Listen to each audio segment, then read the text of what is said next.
Olá, meus alunos do primeiro ano! Vamos lá dar continuação aqui no nosso conteúdo da aula passada.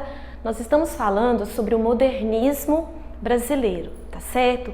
Para poder pegar o gancho agora dessa aula, dando sequência ao conteúdo, eu vou voltar aqui nos últimos slides só para a gente poder pegar um pouquinho do que foi na aula passada e dar sequência para vocês relembrarem do que nós vamos ver hoje, certo? Na nossa última aula, nós falamos muito em questão da Anita Malfatti, que foi uma artista severamente criticada por escritores, por críticos, pela população paulistana e brasileira da época do ocorrido, que foi, vamos voltando para a época, 1917. Tá? Primeira metade do século XX, onde os artistas aqui no Brasil se inspiravam nas artes europeias e chegavam aqui para o Brasil trazendo características das vanguardas europeias. Nesse mesmo momento, o que ocorria na Europa? Expressionismo, cubismo, dadaísmo, surrealismo, abstracionismo, todas essas tendências das vanguardas europeias aconteciam na Europa. E os artistas, por características tradicionais, os artistas sempre iam para a Europa para se inspirar. Então isso aconteceu com a Anita Malfatti e ela se inspirou exatamente no expressionismo. O expressionismo, como o quadro que a gente está vendo aqui dela, ele não tem por característica técnica ser um quadro agradável, bonito de se ver. A gente não tem que procurar, quando avaliar, analisar um quadro expressionista, a gente tem que procurar ver o contexto da época, as características técnicas e não somente a beleza, porque ele não procura mostrar o belo, ele procura mostrar sentimentos, ele expressa sentimentos, expressa emoções, nem sempre positivas. Normalmente é o medo, é o pavor, é o pânico, é o desespero que os artistas procuravam representar em seus quadros. Por esse motivo não era um quadro considerado belo, né, ou agradável de se ver. Então, Anita Malfatti, por ser uma artista mulher, vindo de uma família extremamente conservadora, então ela foi severamente criticada por ter feito quadros com características tão expressionistas, tão expressivas, como A Boba. Esse quadro ele tem o título A Boba e ele retrata uma mulher onde provavelmente passava por problemas, por conflitos, então a gente vê a expressão dela nada muito alegre, nada muito feliz. Outra característica do expressionismo é mudar as cores, colocar cores fortes, talvez cores que não pertençam de fato à realidade. Traços rápidos, traços brutos, traços considerados violentos, pinceladas rápidas, e isso fazia com que o quadro não tivesse nenhuma delicadeza de pintura, que era o que se esperava na época como um quadro de uma mulher. Então vou mostrar rapidamente para vocês aqui outras obras de Anita Malfatti produzidas antes da crítica de Monteiro Lobato. E o que aconteceu? Quando Anita produziu a exposição em 1917, que houve toda a crítica de Monteiro Lobato em seu jornal, na coluna de seu jornal, o que aconteceu? A sociedade foi completamente influenciada pela opinião de Monteiro Lobato. E isso era muito comum que acontecesse, uma vez que a sociedade não compreendia uma obra de arte, o que o artista estava querendo dizer, uma das questões que facilitava a comunicação era quando o crítico traduzia em palavras o que o artista queria dizer. E a tradução de Monteiro Lobato não foi nada agradável em relação às obras. Então, Anita Malfatti, que já tinha uma tendência, vamos dizer, depressiva na época, essa crítica foi a gota d'água para ela desenvolver um processo muito depressivo. E a partir dessa crítica, ela não conseguiu mais desenvolver criatividade. O que diferencia um artista do outro, que torna um artista mais reconhecido ou não em relação a outros, é essa criatividade, essa maneira inovadora que o artista consegue colocar em seu quadro. Muitas vezes o artista ele tem o dom de pintar, o dom de desenhar. Então ele faz aquilo que os olhos estão vendo de uma maneira muito fácil. Então copiar, para essa pessoa que tem o dom do traço, o dom do desenho, copiar o que está vendo é muito fácil.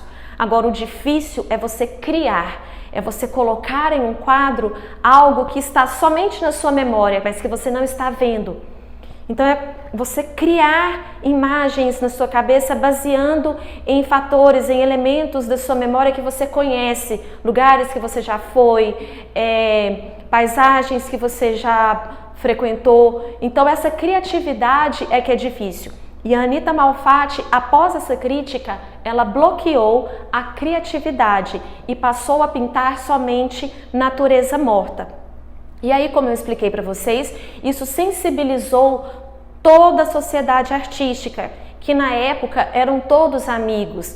Anita Malfatti, Mário de Andrade, Oswaldo de Andrade, Di Cavalcanti, Cândido Portinari, esse grupo de artistas eram extremamente ligados, eles eram muito amigos. E essa situação que Anita Malfatti passou sensibilizou o grupo de artistas e fez com que eles desenvolvessem o quê? A Semana de 22. Então a Semana de 22, ela teve como grande causa toda a rejeição que a Anita Malfatti sofreu na crítica de Monteiro Lobato e que, por consequência, a sociedade paulistana e brasileira também não compreendeu e rejeitou os quadros de Anita Malfatti, certo? Enfim, vamos para outros artistas agora, dando sequência no nosso conteúdo do modernismo. Vamos conhecer as obras de Di Cavalcanti.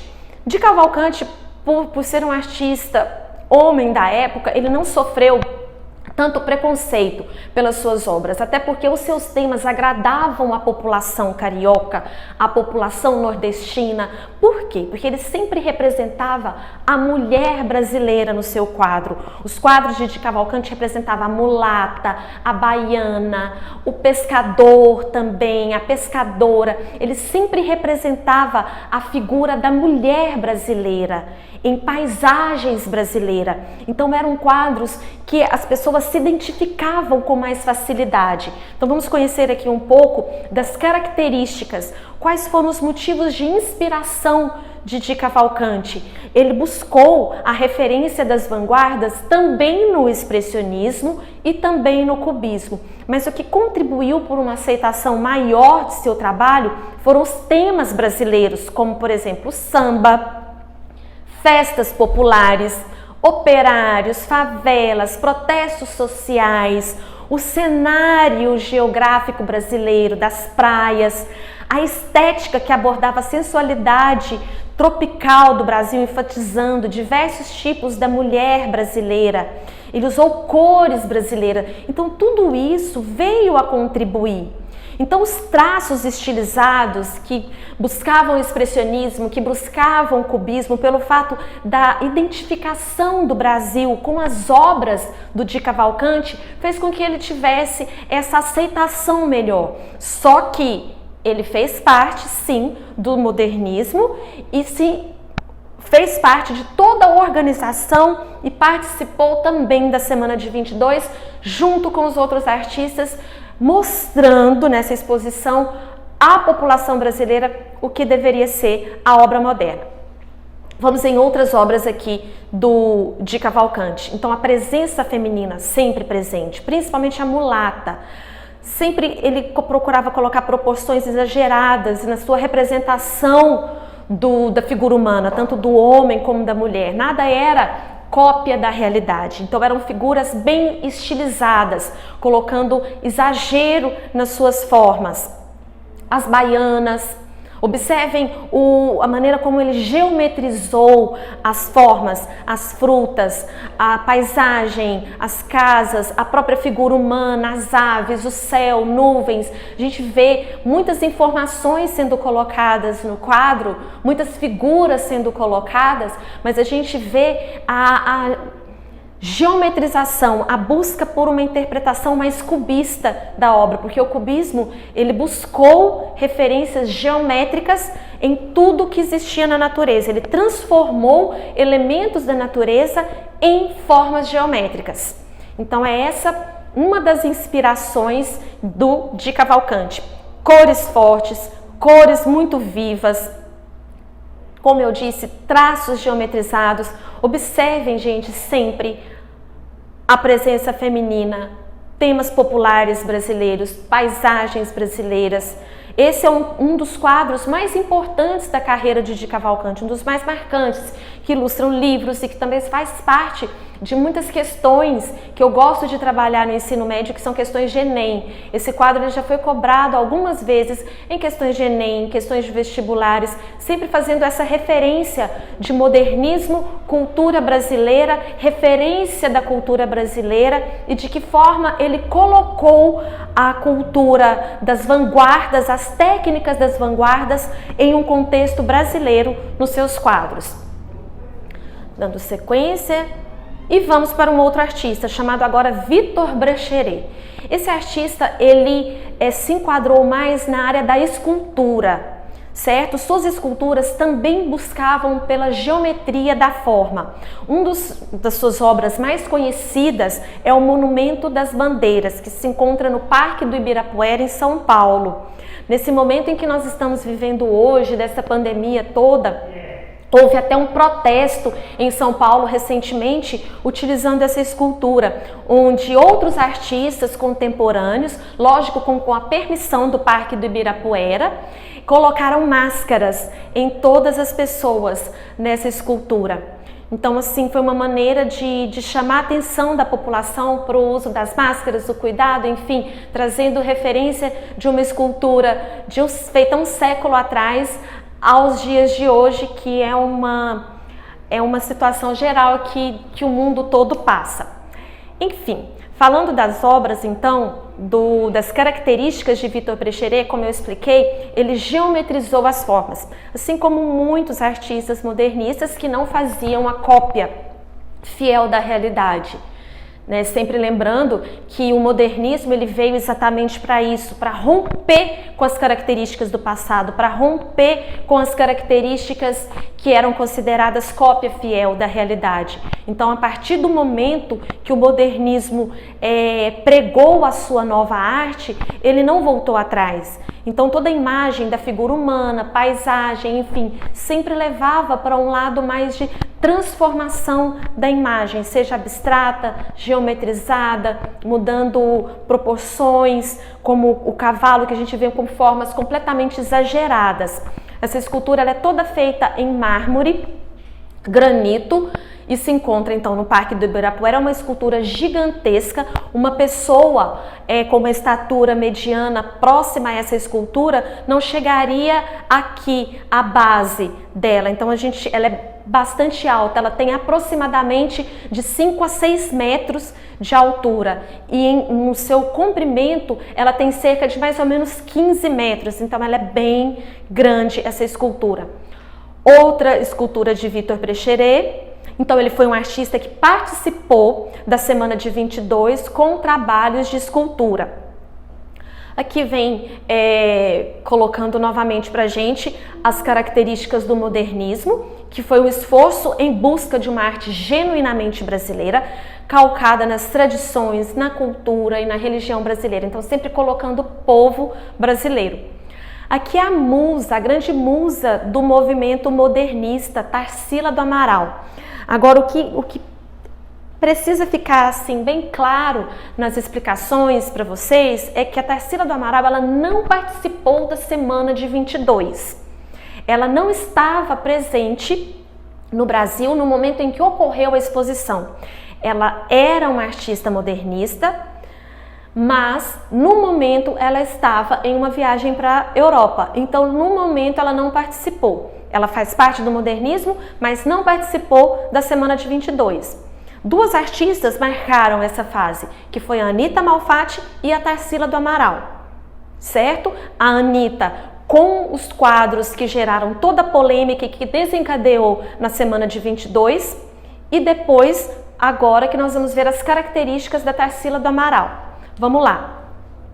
Quais foram as técnicas que ela absorveu das vanguardas europeias para poder estabelecer em seus quadros? Ela também se apropriou do cubismo e do surrealismo. Alguns quadros vão absorver características maiores do cubismo, outros do surrealismo.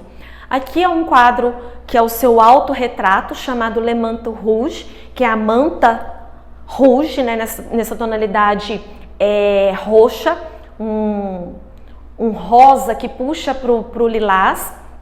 Aqui vem colocando para vocês as fases das obras que Tarsila do Amaral desenvolveu, a fase pau-brasil e a fase antropofágica. O que caracteriza cada uma dessas fases? A fase pau-brasil ela é dotada de cores e temas acentuadamente tropicais e brasileiros, onde surgem ali bichos nacionais, a exuberância da fauna e da flora brasileira, as máquinas, trilhos, símbolos de toda a modernidade urbana. Então ela exalta o momento em que as fábricas estavam sendo construídas a todo vapor aqui no Brasil.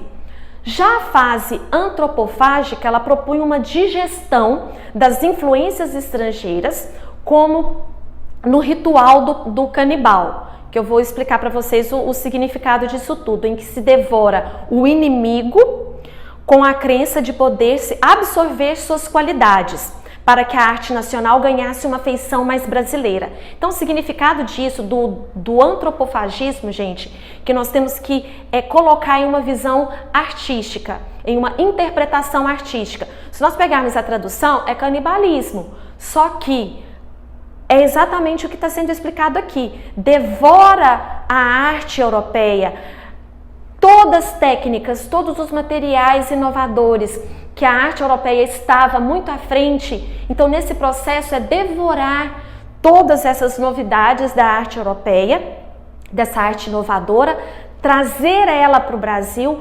aproveitando essas técnicas, aproveitando essa inovação da arte. Porém, eu vou colocar nas qualidades brasileiras. Então, essa é a característica da fase antropofágica que nós vamos ver no decorrer aqui das apresentações. Então, esse quadro, ele evidencia a fase pau-brasil. Este também. Observem que Tarsila do Amaral sempre exalta nas suas pinturas as cores brasileiras, as formas de bichos, a fauna, a flora, paisagens, plantas, animais típicos aqui do Brasil. Então, ela sempre coloca em formas abstratas, em formas surrealistas, ou seja, são paisagens inabitáveis, impossíveis de frequentarmos, de existir na nossa realidade, porém, a gente identifica elementos da nossa cultura em todas as suas obras.